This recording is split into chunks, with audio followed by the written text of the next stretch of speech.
Hello students, welcome to Bind Edutech class. इस video में हम स्टार्ट करने वाले हैं क्लास 11th का यूनिट 8 और हमारा टॉपिक है सोर्सेस ऑफ बिजनेस फाइनेंस।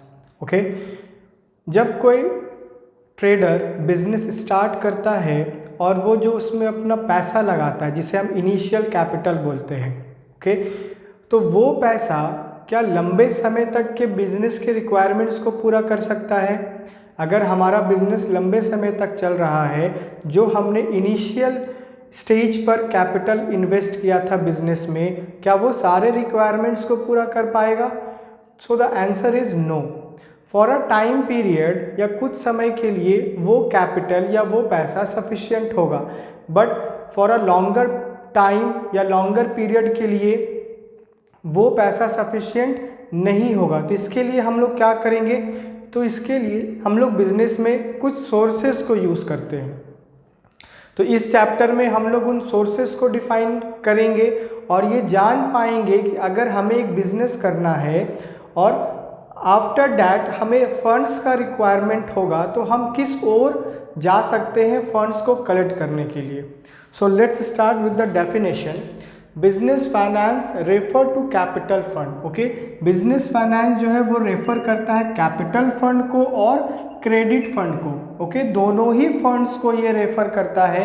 केवल हम इसमें कैपिटल फंड्स को इंक्लूड नहीं कर सकते हैं और क्रेडिट फंड को छोड़ नहीं सकते हैं, या हम क्रेडिट फंड को इंक्लूड करके कैपिटल्स को हम इंक्लूड नहीं करें। दोनों ही फंड्स को हम इंक्लूड करेंगे invested in the business. Okay, जो इन्वेस्ट किया जाता है बिजनेस में। It can be defined as planning, raising, managing and controlling all the money used और capital fund used in the connection with business. जो पैसा हम बिजनेस में इन्वेस्ट करेंगे और वो बिजनेस से जितना भी कंसर्न काम हम करेंगे। ओके, नेक्स्ट डेफिनेशन ये डिफाइन करता है कि business is concern with the production and distribution of goods. केवल अगर हम बिजनेस की बात करते हैं तो बिजनेस किस चीज़ को कंसर्न करता है या हम किस चीज़ को बिजनेस से रिलेट कर सकते हैं, तो बिजनेस जो है वो कंसर्न करता है या उन सारी एक्टिविटी को कवर करता है जो प्रोडक्शन से स्टार्ट होता है और डिस्ट्रीब्यूशन ऑफ गुड्स तक चलता है। Okay, and services for the satisfaction of needs of society. अगर किसी व्यक्ति ने बिजनेस स्टार्ट किया है, फॉर एग्जाम्पल ए हम लेते हैं, एक व्यक्ति है जिसने क्या स्टार्ट किया? बिजनेस स्टार्ट किया। ओके, तो ए जब बिजनेस कर रहा है तो इसका मतलब ये अभी हम मान सकते हैं कि वो उसमें किसी गुड्स का प्रोडक्शन कर रहा है। ओके, जब वो किसी गुड्स का प्रोडक्शन कर रहा है तो क्यों कर रहा है प्रोडक्शन? क्योंकि उस प्रोडक्ट का सोसाइटी में नीड है या सोसाइटी के द्वारा उसका डिमांड क्रिएट किया गया है। तो जब भी सोसाइटी के द्वारा डिमांड क्रिएट किया जाएगा तो कोई भी व्यक्ति जो बिजनेस कर रहा है वो उस गुड्स का प्रोडक्शन करेगा और सोसाइटी के नीड्स को पूरा करेगा। सेम सेंटेंस हम लोगों ने यहाँ पढ़ा कि किसी भी गुड्स या सर्विसेज, दोनों ही इंक्लूड करेंगे हम, केवल हम गुड्स की बात नहीं करेंगे या सर्विस को छोड़ नहीं देंगे। तो goods as well as services for the satisfaction of needs of society for carrying out various activities, business requires money. Okay, तो हम लोगों ने देखा कि जब हम प्रोडक्शन कर रहे हैं, प्रोडक्शन से हम लोग गुड्स का डिस्ट्रीब्यूशन कर रहे हैं, तो फ्रॉम प्रोडक्शन टू डिस्ट्रीब्यूशन बहुत सारी एक्टिविटीज़ परफॉर्म करनी पड़ती हैं। अगर हम प्रोडक्शन की बात करें तो क्या केवल हम प्रोडक्शन बोलकर कर सकते हैं कि हमने प्रोडक्शन करना है? नहीं। तो प्रोडक्शन करने के लिए हमारे पास कौन कौन सी चीज़ें अवेलेबल होनी चाहिए? तो हमारे पास अपना मशीन होना चाहिए। ओके, मशीन होगा तो हम प्रोडक्शन कर पाएंगे। हमारे पास रॉ मटेरियल होना चाहिए। अगर रॉ मटेरियल होगा तो हम किसी गुड्स को प्रोड्यूस कर पाएंगे। हम अगर किसी गुड्स को प्रोड्यूस करना चाहते हैं और उसका रॉ मटेरियल हमारे पास अवेलेबल नहीं होगा, क्या हम किसी गुड्स को प्रोड्यूस कर पाएंगे? बिल्कुल भी नहीं। हम मशीन देखा, रॉ मटेरियल देख लिया, देन अगर हम बात करते हैं मैन की या मैन पावर की, तो हमारे पास हमारे लेबर्स भी होने चाहिए जो क्या करेंगे, प्रोडक्शन में हमारा हेल्प करेंगे। तो उसके अलावा हमारे पास क्या चाहिए, एक प्लेस चाहिए या बिल्डिंग चाहिए जहाँ पर हम उन मशीनरी को क्या करेंगे, रखेंगे। अगर हमारे पास अपना खुद का नहीं है तो क्या करेंगे, हम लोग रेंट लेंगे, रेंट पर हम लोग उन सारी चीज़ों को रखेंगे। तो प्रोडक्शन करने के लिए हमारे पास अपना लैंड होना चाहिए, ज़मीन होना चाहिए, बिल्डिंग होना चाहिए, प्लांट एंड मशीनरी होना चाहिए, रॉ मटेरियल होना चाहिए, लेबर जिसे हम मैन पावर बोलते हैं, मैन पावर होगा, तब जा कर के हम किसी गुड्स का प्रोडक्शन कर सकते हैं। ओके, तो क्या मशीनरी कोई हमें ऐसे ही गिफ्ट कर देगा? हाई टेक्नोलॉजी अगर हमें चाहिए, कोई हमें गिफ्ट तो नहीं करेगा, तो क्या करना होगा, हमें परचेस करना पड़ेगा।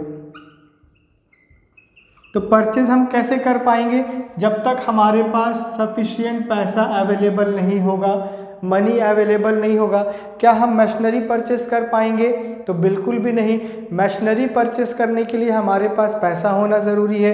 अब हम बात करते हैं रॉ मटेरियल की। गुड्स को प्रोड्यूस करना है तो रॉ मटेरियल तो चाहिए होगा, बिना उसके तो हम प्रोड्यूस नहीं कर पाएंगे। सो डैट रॉ मटेरियल के लिए भी हमें सप्लायर्स को पेमेंट करना पड़ेगा। रॉ मटेरियल कौन सप्लाई करेगा? सप्लायर सप्लाई करेगा। तो सप्लायर को तभी सप्लाई करेगा जब हम उसे पेमेंट करेंगे, या हमने उससे क्रेडिट पे परचेस कर लिया है, बट एट द एंड हमें क्या करना है, उसका पेमेंट तो करना पड़ेगा। तो पेमेंट हम कहाँ से करेंगे, जब तक हमारे पास पैसा अवेलेबल नहीं होगा। लेबर्स अगर हमारे अंडर काम कर रहे हैं तो मंथ के एंड में हमें क्या देना होगा, उन्हें सैलरी देना होगा। तो सैलरी हम कैसे पे करेंगे, जब तक हमारे पास फंड अवेलेबल नहीं होगा, पैसा अवेलेबल नहीं होगा। हमारे पास जगह नहीं है तो रेंट पर हम लोगों ने जगह लिया तो उसका रेंट हमें देना है। तो ये सारा कुछ अगर हमें प्रोडक्शन के रिगार्डिंग करना है तो भी हमें फंड्स चाहिए। यहाँ भी हम देख रहे हैं कि हमें क्या चाहिए होगा, फंड्स चाहिए होगा। देन अगर हम डिस्ट्रीब्यूशन की बात करते हैं, ये पहले हमने किसका बात किया, तो प्रोडक्शन का बात किया। तो प्रोडक्शन में हम लोगों ने इन सारी चीज़ों को डील किया। अगर हम बात करते हैं डिस्ट्रीब्यूशन की, तो डिस्ट्रीब्यूशन कैसे होगा, डिस्ट्रीब्यूशन करने का भी एक तरीका होगा। एक मैन्युफैक्चरर है, वो खुद तो मार्केट में जाकर के किसी गुड्स को सप्लाई नहीं करेगा, या वो कस्टमर से जाकर के डोर टू डोर अपने प्रोडक्ट को तो सेल आउट नहीं करेगा। वो क्या करेगा, किसी को हायर करेगा जो उसके बिहाफ में क्या करेंगे, उसके प्रोडक्ट को सेल आउट करेंगे। ओके, तो उसके प्रोडक्ट को डिस्ट्रीब्यूट करने के लिए डिस्ट्रीब्यूटर चाहिए होगा। फॉर एग्जाम्पल हमें वो व्यक्ति चाहिए होगा जो डायरेक्टली कंसर्न करेगा कस्टमर से या रिटेलर से, जो उस प्रोडक्ट को सेल आउट करेगा। तो उसे भी हमें क्या करना होगा, पेमेंट करना पड़ेगा।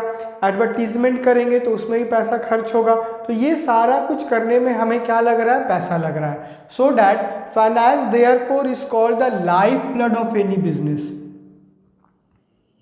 वेरी इंपॉर्टेंट लाइन है ये, क्योंकि किसी भी बिजनेस को चलाने के लिए या सरवाइव करने के लिए अगर उसके पास पैसा नहीं है तो वो बिजनेस कभी भी लंबे समय तक सरवाइव नहीं कर पाएगा। ओके, अगर मार्केट में किसी भी बिजनेस को या बिजनेसमैन को सरवाइव करना है तो उसके बिजनेस में सफिशिएंट अमाउंट अवेलेबल होना चाहिए, तभी वो क्या करेगा, अपने रिक्वायरमेंट्स को पूरा करेगा। इसीलिए पैसे को क्या बोला जाता है, life blood of any business. किसी भी बिजनेस का, बिजनेस का मतलब ये नहीं कि केवल हम किसी गुड्स का प्रोडक्शन कर रहे हैं, हम सर्विस को भी प्रोवाइड कर सकते हैं। हम किसी पर्टिकुलर प्रोडक्ट की बात नहीं कर रहे हैं, या पर्टिकुलर गुड्स की बात नहीं कर रहे हैं, या पर्टिकुलर सर्विस प्रोवाइडर्स की बात नहीं कर रहे हैं। वो जो बिजनेस में इंक्लूड होता है, जिससे हम कुछ ना कुछ, या बिजनेसमैन कुछ ना कुछ प्रॉफिट अर्न करता है। ओके, जहाँ पर हम इकोनॉमिक एक्टिविटी परफॉर्म करते हैं। तो बिजनेस को चलाने के लिए, रन करने के लिए, ग्रो करने के लिए, इन्हांस करने के लिए पैसा चाहिए होगा, और वही पैसा, वही फंड्स बिजनेस का लाइफ ब्लड कहलाता है। फॉर एग्जाम्पल अगर मेरे पास 50 लाख है तो मैंने 50 लाख को अपने बिजनेस में लगा दिया, क्या वो 50 लाख आने वाले 50 साल के लिए सफिशिएंट होगा? बिल्कुल भी नहीं। 50 लाख स्टार्टिंग में चाहिए था तो हम लोगों ने इन्वेस्ट कर दिया, लेकिन वो लंबे समय तक उसी कैपिटल या उसी पैसे को हम लंबे समय तक अपने बिजनेस में यूज़ करते रहेंगे तो ये पॉसिबल नहीं है। ओके, क्योंकि जो रिक्वायरमेंट्स है वो चेंज होते रहेगा, है ना, अकॉर्डिंग टू सिचुएशन या डिमांड के अकॉर्डिंग हमारा जो एक्सपेंसेस है वो भी घटता बढ़ता रहता है, तो उसके अकॉर्डिंग भी हमें पैसा चाहिए होगा। The requirements of funds of by business to carry out its various activities is called business finance. Okay, तो ये इसका डेफिनेशन हम लोगों ने समझ लिया कि बिजनेस फाइनेंस का डेफिनेशन क्या है या वो किस चीज़ को डिफाइन करता है। उन सारी एक्टिविटीज़ को जो हम बिजनेस में करते हैं, बिजनेस को चलाने के लिए हम एक्टिविटी परफॉर्म करते हैं या काम करते हैं या कार्य करते हैं जिसमें हमें क्या लगेगा, पैसा लगेगा, जिसको पूरा करने के लिए हमें किस चीज़ की आवश्यकता है, तो फंड्स की आवश्यकता है। तो बिना पैसे के हम ये भी नहीं कर सकते। सो डैट वही बोलता है कि जहाँ से हम बिजनेस के रिक्वायरमेंट्स को पूरा करेंगे या पैसे के रिक्वायरमेंट्स को पूरा करेंगे तो वो सोर्स कहलाएगा, है ना, और वो बिजनेस फाइनेंस में इंक्लूड होगा। तो ये हम लोगों ने डेफिनेशन देखा या इसका मीनिंग हम लोग बोल सकते हैं। मीनिंग नंबर 1 हम लोगों ने ये डिफाइन किया एंड 2 हम लोगों ने ये डिफाइन किया। Now we have the nature and significance of business finance. Business finance का नेचर क्या है और उसका सिग्निफिकेंस क्या है। Okay, a business cannot function unless adequate funds are made available। Business कभी भी परफॉर्मेंस नहीं दे पाएगा या परफॉर्म नहीं कर पाएगा या फंक्शन हम उसमें नहीं करवा सकते जब तक उसके पास सफिशिएंट पैसा अवेलेबल नहीं होगा। फॉर एग्जाम्पल, हम लोगों ने बिजनेस स्टार्ट किया तो स्टार्टिंग में हम लोगों ने अगर 50 लाख रुपीस इन्वेस्ट किया है तो वो बिजनेस के लिए सफिशिएंट उस मोमेंट के लिए है या आने वाले हम मान लेते हैं कि 2 से 3 सालों के लिए वो सफिशिएंट होगा। लेकिन जब 4th ईयर आएगा, 5th ईयर आएगा, 6th ईयर आएगा एंड सो ऑन, क्या वो 50 लाख सफिशिएंट होगा? बिल्कुल नहीं। तो वो वहाँ पे देख रहे कि 2 साल तक के लिए तो ठीक था, 3 साल तक के लिए वो ठीक रहा, बट जैसे ही 4th ईयर आया वो पैसे का रिक्वायरमेंट्स बढ़ गया। अब बिजनेस में अगर परफॉर्म करना है या बिजनेस के फंक्शंस को परफॉर्म करना है तभी परफॉर्म कर पाएंगे जब उसके पास एडुकेट या सफिशिएंट अमाउंट अवेलेबल होगा। 50 लाख उस समय था, अभी हमें 25 लाख और चाहिए होगा, तब जाकर के हम फंक्शन को परफॉर्म कर पाएंगे। लेकिन हमारे पास अगर पैसा नहीं है तो हम फंक्शंस को परफॉर्म नहीं कर पाएंगे।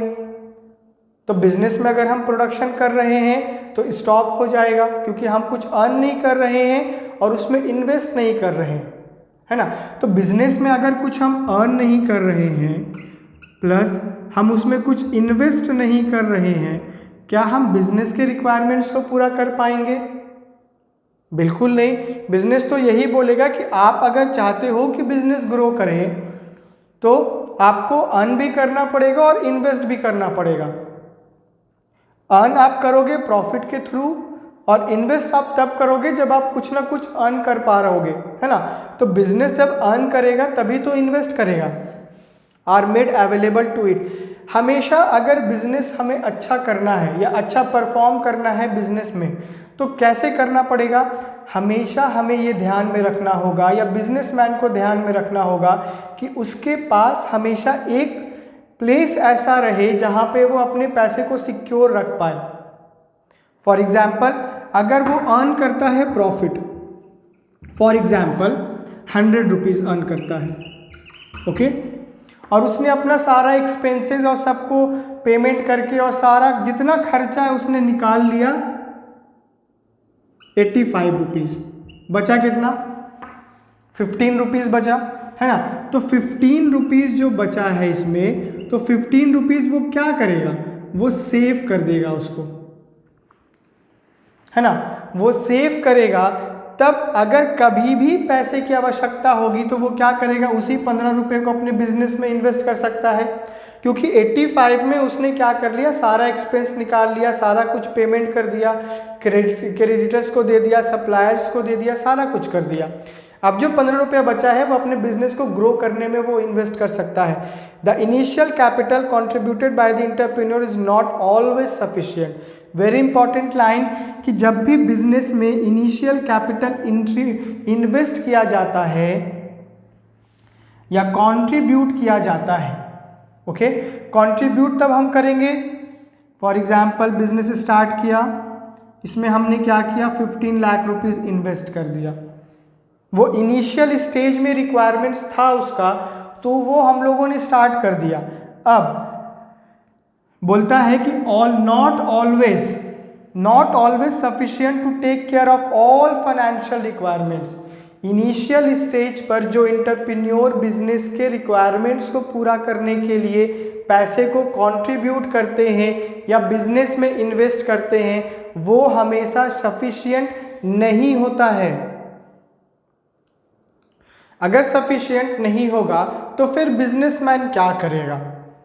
क्या बिजनेसमैन के पास दूसरा ऑप्शन है कि वो अपने बिजनेस में फंड्स को और जगह से इन्वेस्ट करवा पाए या कंट्रीब्यूट कर पाए बिजनेस में, so that to take care of all financial requirement of business में जितना भी फाइनेंशियल रिक्वायरमेंट्स हैं उन सारे फाइनेंशियल रिक्वायरमेंट्स को टेक केयर करना या पूरा करना, ये कैसे संभव हो पाएगा जब बिजनेस के पास सफिशिएंट पैसा होगा। A business person therefore has to look for different other sources. तो बिजनेसमैन को क्या करना होगा, डिफरेंट सोर्सेस पे ध्यान देना पड़ेगा। जितने भी सोर्सेज हम इस चैप्टर में पढ़ने वाले हैं या इस टॉपिक में हम लोग डील करने वाले हैं अदर सोर्सेज के बारे में, उन सारे सोर्सेज को वो क्या करेगा, गो थ्रू करेगा। उन सारे सोर्सेज को वो देखेगा कि कौन से सोर्सेज को हम यूज़ करेंगे, कौन से सोर्स को हम यूज़ करेंगे। बहुत सारे सोर्सेज में से हम कौन सा एक सोर्स यूज़ करेंगे जो हमारे फाइनेंशियल रिक्वायरमेंट्स को पूरा कर पाए या हमारे बिजनेस में उतना पैसा आ पाए कि हम अपने उस टाइम के रिक्वायरमेंट्स को पूरा कर पाए। उस समय जितना रिक्वायरमेंट्स होगा उस रिक्वायरमेंट्स को हम पूरा कर पाए। The financial needs of business can be categorized as follow. अब हम बात करेंगे कैटेगरीज के बारे में। फाइनेंशियल नीड्स को कैटेगरी में डिवाइड किया गया है। पहले हम बात करते हैं ए, फिक्स्ड कैपिटल रिक्वायरमेंट्स। अब फिक्स्ड कैपिटल रिक्वायरमेंट्स क्या है इस ओके, देन हम बात करेंगे पॉइंट नंबर बी के बारे में। In order to start business, अगर हम बिजनेस स्टार्ट करते हैं, बिजनेस को सेटअप करते हैं, फंड्स आर रिक्वायर्ड। तो किस चीज़ की आवश्यकता होगी, पैसे की आवश्यकता होगी। क्यों होगा, to purchase capital requirements of the enterprises. These funds required in fixed assets remain invested in the business for a longer period. Fixed capital requirement ये बोलता है कि जो व्यक्ति बिजनेस स्टार्ट कर रहा है या बिजनेस स्टार्ट करना चाहता है तो उसको फिक्स्ड कैपिटल रिक्वायरमेंट्स की आवश्यकता होगी। ओके, अब फिक्स्ड कैपिटल रिक्वायरमेंट्स क्या है, हम वो चीज़ बिजनेस में परचेस करेंगे या बिजनेस के लिए परचेस करेंगे जो बिजनेस में लंबे समय तक रहेगा या बिजनेस में वो लंबे समय तक अपना कंट्रीब्यूशन देगा। ओके, तो उसके लिए भी हमें क्या चाहिए होगा, पैसा चाहिए होगा, है ना। वो पैसा कहाँ से आएगा, वो सोर्सेज से आएगा। Next is working capital requirements. Okay, working capital requirements क्या है, नो मैटर हाउ स्मॉल और लार्ज अ बिजनेस, कोई मैटर नहीं करता है कि बिजनेस जो है वो छोटा है या बड़ा है। Okay, business is it needs fund for its day to day operation. अगर हमारा बिजनेस छोटा है तब भी हमें प्रतिदिन कुछ ना कुछ एक्सपेंसेस बेयर करने पड़ते हैं, और हमारा बिजनेस अगर बड़ा है तो उसमें भी हमें कुछ ना कुछ एक्सपेंसेस बेयर करने पड़ते हैं पर डे। ओके। ऐसा बिल्कुल भी नहीं है कि अगर बिजनेस बड़ा है, लार्ज है, बिग है, तो उसमें एक्सपेंसेस ज़्यादा होते हैं, पर डे एक्सपेंसेस बेयर करने पड़ते हैं, और अगर बिजनेस जो है वो स्मॉल है, छोटा है, उसमें एक्सपेंसेस बेयर नहीं करने पड़ते हैं, तो ये गलत है। बिजनेस छोटा है या बड़ा है, उसमें पर डे कुछ ना कुछ एक्सपेंसेस हैं जिनको पूरा करना पड़ता है, बेयर करना पड़ता है, और उस एक्सपेंसेस के लिए क्या चाहिए होगा, तो फंड्स चाहिए होगा। ओके। छोटा बिजनेस है, एक्सपेंसेस छोटे होंगे मान लेते हैं, तो वहाँ भी पैसे लगेगा। बड़ा बिजनेस है, वहाँ एक्सपेंसेस है पर डे, तो वहाँ भी क्या लगेगा, फंड्स लगेगा। तो बिजनेस छोटा है या बड़ा doesn't matter, the thing is कि वहाँ पर day to day activity perform करने के लिए, ऑपरेट करने के लिए फंड्स की आवश्यकता है। ये माइंड से निकाल देना चाहिए कि बड़े बिजनेस में हमें पर डे खर्चा होता है और छोटे बिजनेस में नहीं होता। ऐसा बिल्कुल भी नहीं है। बिजनेस को अगर हम कंटिन्यू चलाना चाहते हैं, ओके, रेगुलर चलाना चाहते हैं, बिजनेस से हम प्रॉफिट अर्न करना चाहते हैं, ओके, बिजनेस को हमने कंटिन्यू चलाना है, बिजनेस से हमें क्या अर्न करना है, प्रॉफिट अर्न करना है, तो उसके लिए हमें बिजनेस के प्रतिदिन एक्सपेंसेस को बेयर करना पड़ेगा, तभी जाकर के हम क्या कर पाएंगे, एक अच्छा बिजनेस रन कर पाएंगे। फॉर एग्जाम्पल, अगर हमारा बिजनेस है और उस बिजनेस में हम क्या कर रहे हैं, प्रोडक्शन कर रहे हैं, क्या बिजनेस को स्टार्ट जब हमने किया उस समय जो हमने प्रोडक्शन किया, क्या वो बिजनेस के लंबे समय के लिए सफिशिएंट होगा कि हमें कंटिन्यू प्रोडक्शन करते रहना है? बिजनेस को या बिजनेस का जो पर्पस है प्रोडक्शन करना, क्या अगर हम वन टाइम करके प्रोडक्शन को बंद कर दे, क्या हम अपने बिजनेस को लंबे समय तक रन कर पाएंगे? नहीं, क्योंकि बिजनेस का जो गोल है वो रेगुलर प्रोडक्शन करना है। अगर वो रेगुलर प्रोडक्शन नहीं करेगा तो वो मार्केट के नीड्स को कैसे पूरा करेगा? अगर उसने एक बार में 100 गुड्स का प्रोडक्शन किया, क्या वो 100 प्रोडक्ट जो है वो आने वाले 100 दिन के लिए सफिशिएंट होगा? नहीं, वो तो एक दिन का है। 100 गुड्स बनाया गया है, वो एक दिन के लिए बनाया गया है ना? तो आने वाले 100 दिन के लिए भी हमें पर डे प्रोडक्शन करना होगा। पर डे प्रोडक्शन करना होगा तो हमें पर डे रॉ मटेरियल चाहिए होगा, इलेक्ट्रिसिटी चाहिए होगा, मशीनरी को मेंटेन करना पड़ेगा, या उसमें जो मेंटेनेंस में जो खर्च आएंगे वो हमें बेयर करना पड़ेगा। तो वन टाइम कोई एक्टिविटी अगर हम करते हैं और हम चाहते हैं कि हम उसे लंबे समय तक प्रॉफिट कमाएं, तो उसको फिर मेंटेन करना पड़ता है, मेंटेनेंस करना पड़ता है उस चीज़ का, मशीनरी का। लेकिन प्रोडक्शन अगर हम कर रहे हैं तो प्रोडक्शन हमें कंटिन्यू करना पड़ेगा जब तक हमारा बिजनेस एग्जिस्ट कर रहा है। Okay, this is known as working capital of enterprises which is used for holding current assets। Okay, वो किस चीज़ को होल्ड कर रहा है? करंट एसेट्स को। तो हम लोगों ने डिफाइन किया फिक्स्ड कैपिटल रिक्वायरमेंट्स को, और सेकंड हम लोगों ने डिफाइन किया वर्किंग कैपिटल रिक्वायरमेंट्स को। Now we have next point is classification of sources of funds. अगर हमारे पास पैसा है, फंड्स है, तो हम कैसे उसको क्लासीफाई कर सकते हैं, या सोर्सेस ऑफ फंड्स को हम लोग किस क्लासिफिकेशन में बांट सकते हैं, क्या कैसे हम उसका क्लासिफिकेशन कर सकते हैं? तो पॉइंट नंबर 1 में दिया है on the basis of time, on the basis of period. Okay, point number 2 on the basis of ownership, point number 3 on the basis of generation. पहले हम बात करते हैं 1 on the basis of period, period के basis पर। Okay, the different sources of funds can be categorised into 3 parts.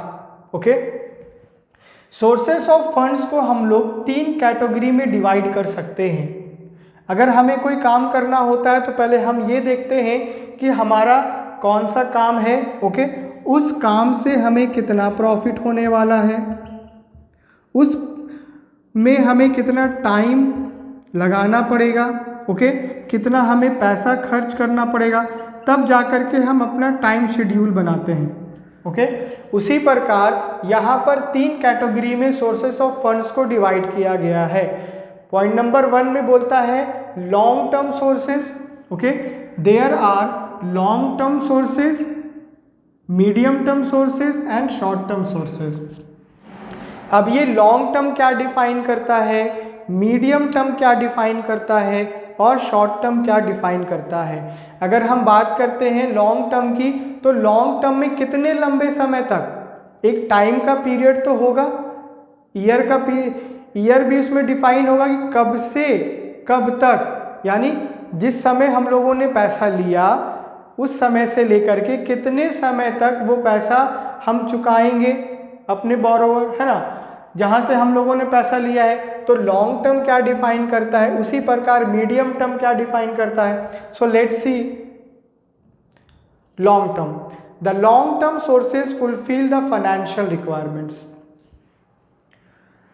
Long term जो है या लॉन्ग टर्म सोर्सेज जो है वो क्या फुलफिल कर रहा है, तो वो फुलफिल कर रहा है फाइनेंशियल रिक्वायरमेंट्स को।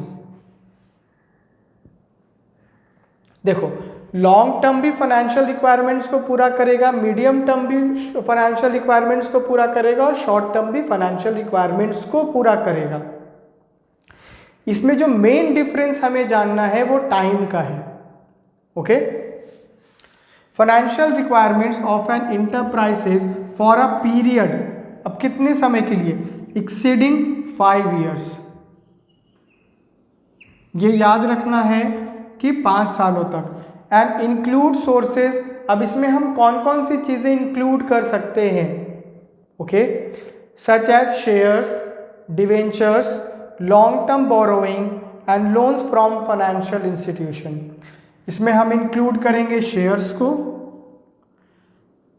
इसमें हम इंक्लूड करेंगे डिवेंचर्स को, long term borrowing, loans from financial institution, okay.